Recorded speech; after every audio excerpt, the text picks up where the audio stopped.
மிதுன ராசிக்காரர்களுக்கு வாரத்தின் ஆரம்பத்தில், அதாவது திங்கக்கிழமை பார்த்தீங்க அப்படின்னு சொன்னால் 10ஆம் இடத்துல இருக்கக்கூடிய சந்திரன் செவ்வாய்க்கிழமையும் புதன்கிழமையும் அப்படியே பௌர்ணமி சந்திரனா 11ஆம் இடத்துல இருப்பார். அற்புதமான நல்ல அமைப்பு. அப்படியே இந்த வாரத்தில் உங்களுக்கு சந்திராசிரமமும் கிடையாது. அப்போ செவ்வாய்க்கிழமை புதன்கிழமையிலிருந்தே மிகப்பெரிய அளவில் 11, 12ஆம் இடங்களில் ராசியிலேயே வரக்கூடிய சந்திரன் வெற்றிகள் கொடுக்கக்கூடிய அமைப்பு, போட்டிகளில் எதிரிகளை ஜெயிக்கக்கூடிய அமைப்புகள் இப்போது உண்டு. இன்டர்வியூ போகிறவங்கெல்லாம் புதன்கிழமை செவ்வாய்க்கிழமைனா கண்டிப்பாக நல்லாயிருக்கும். இன்டர்வியூக்கு ஏற்கனவே பதில் வரலையே நினச்சிட்டு இருந்தவங்களுக்கெல்லாம் இன்டர்வியூவில் சக்ஸஸ் என்ற பதில் இந்த வாரத்தில் கண்டிப்பாக வரும். மிதுன ராசிக்காரர்களுக்கு பெரிய சோதனைகள் இல்லை.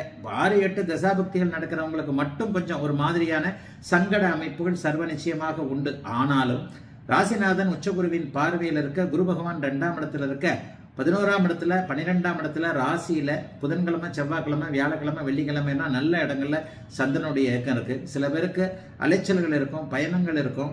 தெற்கு நோக்கிய பயணங்களின் மூலமாக நன்மைகள் இருக்கக்கூடிய அமைப்பு உண்டு. 50 வயதுக்கு மேற்பட்டவர்களுக்கு ஒரு புதிய அமைப்பு அனுபவமாக ஒரு ஆன்மீக யாத்திரைகள், திடீர்னு அப்படியே கொஞ்சம் டக்குன்னு குலதெய்வத்தை போய் கும்பிட்டு வந்தேன் என்கின்ற மாதிரியான சூழல்களும் இருக்கு. சந்திரனுடைய இயக்கங்கள் இப்போது மிதுன ராசிக்காரர்களுக்கு நன்றாகவே இருக்கின்றன. அதிசார குரு பயிற்சியின் மூலமாக இன்னும் ஒரு மாசத்திற்காவது அவர் 2ஆம் இடத்திலேயே உச்சகுரு இருக்கிறார். ஆக குடும்பத்திலேயும் பெரிய சோதனைகள் எதுவும் இருக்காது. பணவரவுகள் ஓரளவிற்கு நன்றாகவே இருக்கும். அப்படி கோடியில சம்பாரிச்சிருவீங்க, லட்சத்துல சம்பாரிச்சிருவீங்க அப்படின்லாம் சொல்ல விரும்பலைன்னா கூட எதிலும் தோல்விகள் கிடைக்காத அமைப்பு. அலுவலகத்தில் இதுவரைக்கும் இருந்து வந்த அவப்பெயர்கள்லாம் கொஞ்சம் நீங்கக்கூடிய அமைப்புகள், மற்றவர்கள் உங்களை பார்த்து மதிக்கக்கூடிய அளவிற்கு சில மாற்றங்கள் ஏற்படக்கூடிய அமைப்புகள் கண்டிப்பாக உண்டு. மிதுனராசிக்கார சகோதரிகள் எல்லாருக்குமே குழந்தைகள் பேரில் இருக்கக்கூடிய வருத்தங்கள் விலகக்கூடிய தன்மை என இந்த வாரம் பெரிய கஷ்ட நஷ்டங்கள் எதுவும் இல்லாம செவ்வாய் புதன் வியாழன் வெள்ளி ஆகிய 4 நாட்கள் யோகமாக இருக்கக்கூடிய நல்ல வாரங்க இந்த வாரம்.